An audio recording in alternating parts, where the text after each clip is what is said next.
Before you choose between a condo and a single-family home in new construction, there's something you need to understand. Most buyers think this is a price decision. It's not.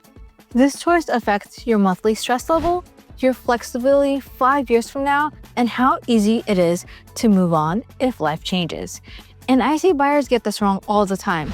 Not because they weren't smart, but because no one explained it clearly. If we haven't met yet, my name is Rebecca. I'm a realtor here in Southern California, and I'm also a licensed professional clinical counselor. So when I help buyers, I'm not just looking at numbers. I'm looking at how a home actually fits into your real life. Today, we're talking about new construction condos versus new construction single-family homes.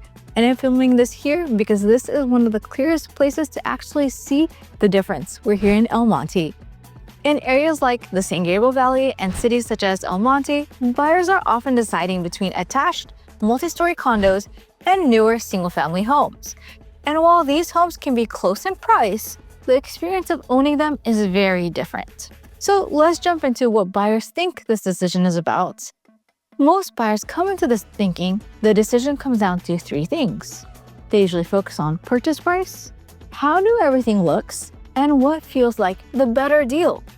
But those are surface level factors, and they don't tell you how this home will actually feel once the excitement wears off. Let's talk about what these homes are really like to live in. The daily life, because this is where the biggest differences show up. In terms of new construction condos, that usually means 4 things: shared walls, sometimes above or below you, multiple stories and stairs, assigned parking or shared driveways, and a more structured community feel. When looking at new construction single-family homes, that usually means these 4 things: more separation and privacy, fewer shared rules inside your actual home, direct access to your garage or your yard, and more responsibility for upkeep. Neither of these is better by default, but they attract very different types of buyers. Let's talk through the HOA reality. It's an important reset here. This part is important because especially in new construction, there almost always includes an HOA. The real HOA comparison is how much does the HOA cost? What does it actually cover? How much control does the HOA have over your property? With condos, HOAs are usually higher because they often cover exterior maintenance as well, shared structures, and common areas. With single-family homes, the HOA is often lower, but you're still responsible for the home itself. So the question becomes, what do you want handled for you, and what do you want control over? So let's talk through with a counselor lens.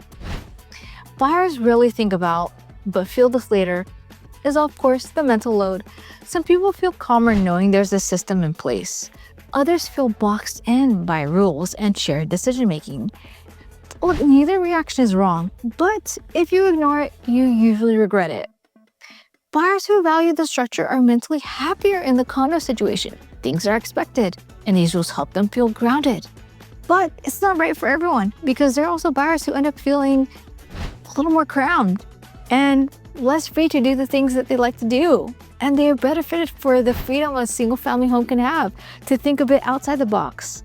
The key here is thinking what's best for you in that specific season of your life. Now, if you're watching this and thinking, I'm not sure which one fits me, this is exactly what I help buyers work through. You can text me the word home to the number on screen, and I'll send you a list of questions and a buyer's guide and information on how to book a consultation. No pressure, just clarity. I'm here to help make this journey easy for you. But let's talk a little more about long-term flexibility. And this is where I really want buyers to slow down. Ask yourself how flexible this home will be if life changes. Think about long-term. 4 things: grounding household or changing needs, working from home long-term, renting the property later, and HOA rules that may limit options. Single-family homes offer more flexibility. Condos can still make sense, but only if the rules align with your future plans. Well, let's talk a bit more about resale and exit strategy. I don't believe in buying based only on resale, but you do need an exit strategy. In general, condos often appeal to first-time buyers and downsizers. Single-family homes usually attract a broader buyer pool. There's no guaranteed outcome, but understanding who your future buyer might be matters. And though this is important, Don't hyper-focus on the resale price. This hyper-focus on the future can actually lead you to skip homes that can be a great fit, and you'll be missing out on opportunities and letting the hidden anxiety or anxious future-focused thoughts be at the forefront of your decisions. Okay, let's dive into who each option is usually a better fit for. Very generally, because of course this is personal, here's how I see it. Condos often work best for buyers who value lower hands-on maintenance, predictable monthly costs, and a more managed lifestyle. Single-family homes often work best for buyers who value privacy and autonomy, flexibility over time, and control over their space.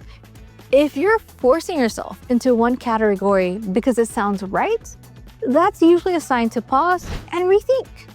There is no universally right choice between a condo and a single-family home. There's only the right choice for you, your lifestyle, your stress tolerance, and your long-term plans. If you want help in thinking through that decision, text me the word home to the number on the screen or book a consultation using the links below. Thanks for being here and hanging out with me today on Living in Southern California, and I'll see you in the next one.